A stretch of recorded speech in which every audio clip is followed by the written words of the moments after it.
Il y a des personnes qui croient qu'ils sont fainéants, et en fait, il n'y a pas de fainéants. Il n'y a que des gens qui sont bloqués dans leur processus de maturation et qui sont immatures. On n'est pas fainéant de nature. On est fait pour bouger, on est fait pour profiter de la vie, on est fait pour vivre. On n'est pas fait pour rester là à rien faire. Mais quand on est bloqué au stade du petit enfant, au niveau de la maturité, ou au stade de l'enfant, ou même parfois de l'adolescent, eh bien, l'attitude, c'est de fonctionner comme un embryon, un fœtus ou un enfant, c'est-à-dire en attendant toujours que le monde extérieur soit comme ma maman et fasse les choses à ma place. Donc je vais à l'hôpital et je demande au docteur maman de me remettre un placenta, qu'on appelle un Baxter, avec un cordon ombilical pour me donner du sang, comme quand j'étais dans le ventre de ma maman, avec la nourriture. Comme ça, je ne dois pas manger, je ne dois pas digérer, tout est digéré pour moi par ma maman. En me mettant en dialyse, comme ça, je ne dois pas faire pipi moi-même, ma maman fait pipi à ma place, elle purifie mon sang à ma place, etc.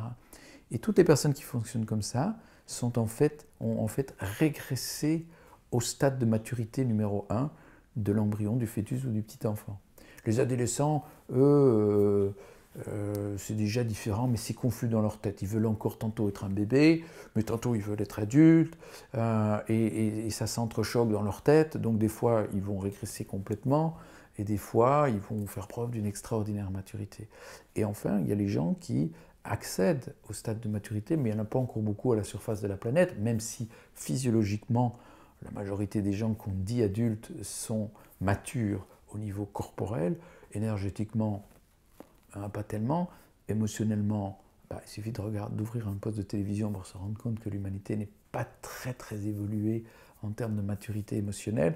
Au niveau de la maturité intellectuelle, il y a des spécialistes qui ont développé dans une petite spécialité une maturité extraordinaire et qui en général font preuve d'une très grande immaturité. Ce sont les savants totalement immatures en dehors de leur spécialité.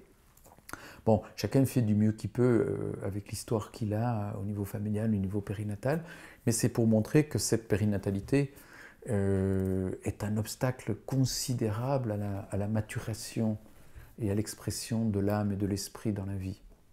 Alors, ceux qui arrivent à cette maturité, et ceux qu'on peut aider à arriver, notamment en homéopathie, à accéder à cette maturité, vont devenir des êtres responsables qui, quand ils sont en difficulté, vont pas aller chercher à l'extérieur la réponse, mais vont la chercher à l'intérieur. Et c'est une histoire de code. J'ai appelé ça le Belgium Da Vinci Code en homéopathie chamanique, parce que c'est moi qui ai pensé qu'en homéopathie, il ne fallait pas seulement trouver le bon remède, il fallait aussi trouver le bon nombre et la bonne manière de diluer et dynamiser. Donc j'ai expérimenté ça en homéopathie chamanique pendant 20 ans. Et aujourd'hui, avec la disparition de l'homéopathie, je me suis rendu compte par de très nombreuses expériences, des réactions de patients, qu'il y en avait qui, dès qu'ils avaient l'information que j'avais pu tester, eh bien, hop, la douleur disparaissait, la tumeur disparaissait, la pathologie disparaissait, et il y avait des guérisons spontanées. Donc l'homéopathie permet, comme l'a d'ailleurs décrit Hahnemann, de réveiller la force vitale et d'orienter la force vitale vers le changement intérieur d'état d'esprit, d'état émotionnel, pour ne plus avoir besoin de la maladie. Parce qu'une fois que l'évolution est réalisée, c'est comme si je veux me déplacer, je vais prendre un véhicule, et une fois que je suis arrivé à destination, je ne reste pas dans le véhicule, et je ne me trimballe pas partout avec le véhicule, je descends du véhicule, je n'ai plus besoin du véhicule. La maladie, c'est un véhicule pour faire un passage. Alors vous comprenez que, vu toutes les problématiques qu'il peut y avoir des passages, dans le premier passage, celui du col de notre vie, les autres passages, beaucoup de gens sont encore émotionnellement et mentalement, soit dans le ventre de leur mère, soit dans le passage.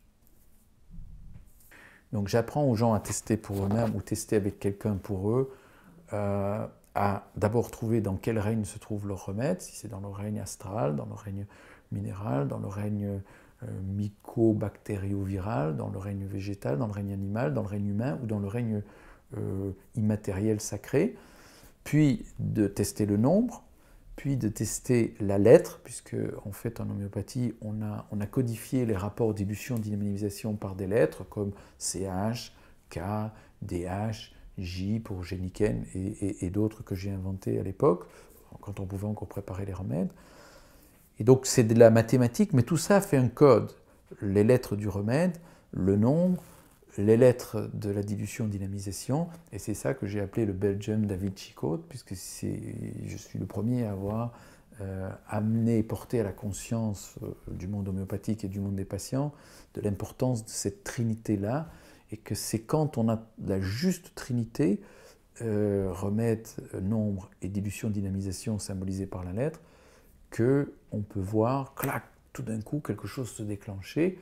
Et comme on sait aujourd'hui que tout ce qui change est lié à une activité génétique obligatoirement, eh bien ça veut dire que, même si je ne peux pas encore en apporter la preuve tangible au niveau génétique, parce qu'il n'y a pas d'expérimentations qui ont été conduites à ce niveau-là, j'ai la conviction que ce code va activer une partie du génome qui va coder pour des nouvelles protéines qui vont entraîner une nouvelle manière de penser, de sentir et d'agir. Et c'est ce que la maladie demande. C'est ce changement-là que la maladie demande.